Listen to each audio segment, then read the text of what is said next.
spring and winter fight for control of the weather, the season of film is descending on Chattanooga.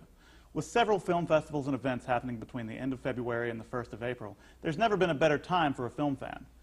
The second annual Lookout Wild Film Festival opens March 21st, and festival director Andy Johns is here to tell us a little bit about what we can expect and how the festival has grown since last year. First off, let's talk a little bit about the festival itself. What is the focus of the Lookout Wild Film Festival, and why are you focusing just on these wild films? Well, I think that the whole genre of outdoor and adventure and conservation films, which is what we're focusing on, the whole genre has really expanded in the last maybe 10 years. Everybody's always had these great stories they found outside, but there's never really been the technology to capture them the way that people can capture them now. And as we look at those films, and we look at where we are here in Chattanooga with being the great young, creative crowd that we have here in town, combined with the outdoor adventure type, you know, the rock climbing, the kayaking, the cycling, mountain biking, all of that stuff right here, it makes perfect sense as this being the perfect place to kind of put the two together into a film festival like this. Right. I know that Chattanooga is, you know, a huge place for outdoor folk. And I know that there's one film in specific that is going to be focusing on that. It's called Outdoor Chattanooga, and we'll talk about that maybe a little bit later. Sure. But what are some of your favorite films, the ones that you're really looking forward to that you're going to be showing? Right. Well, we've got several. It's hard to pick, but we've got a couple that really stand out to me. On the screening process, one that I actually watched myself was The Boy Who Flies, and it's a story about paragliding and teaching people to paraglide in Malawi, Africa. And it's kind of one of those triumph of the human spirits. I don't want to give anything away, but it's really kind of inspirational story, and I think people are going to enjoy that and really connect with the characters. We've got some others on Sunday. That one's showing Friday night. We've got two others on Sunday. One is The Last Great Climb, which is about these two climbers that identified this mountain in Antarctica that is, we didn't even know it existed until 95 or 96, which is amazing that, we didn't even know a mountain was there. And these guys are going to climb it. And the visually, that one's just stunning because it's Antarctica. It looks like it's on a different planet.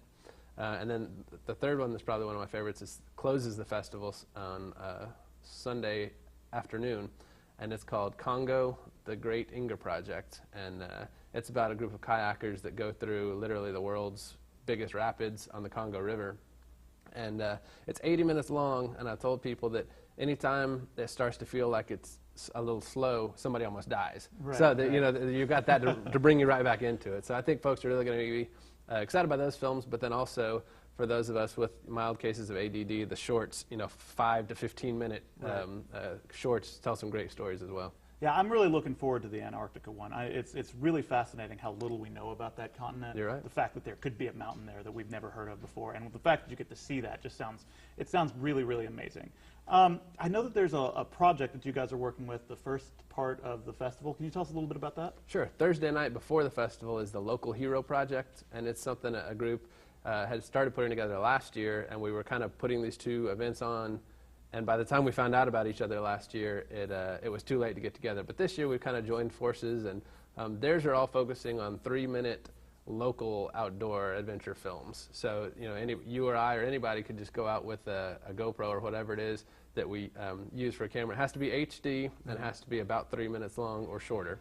And there's some great things. I've seen some of the submissions already, and there's some really great things folks are doing right here with hang gliding and unicycling and anything you can imagine. Right. And these are folks that we all know right in the community. That'll be, the viewing party is 5:30 on Thursday the 20th at Mellow Mushroom downtown. Right. I was going to ask how many of those are just kayak videos, because I know there are quite a few. Yeah, because there are a lot of that happens. There's a lot.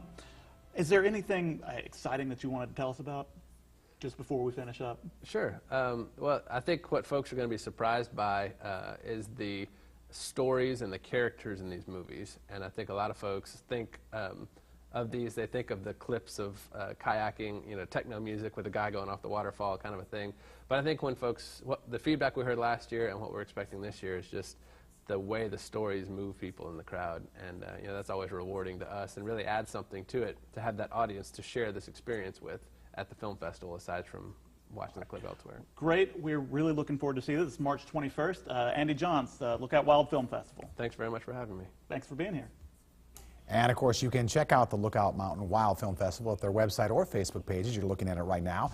Buy tickets, check the schedule, or watch the trailers. The festival, as we mentioned, starts Friday, March 21st, and we're going to be back in just a minute.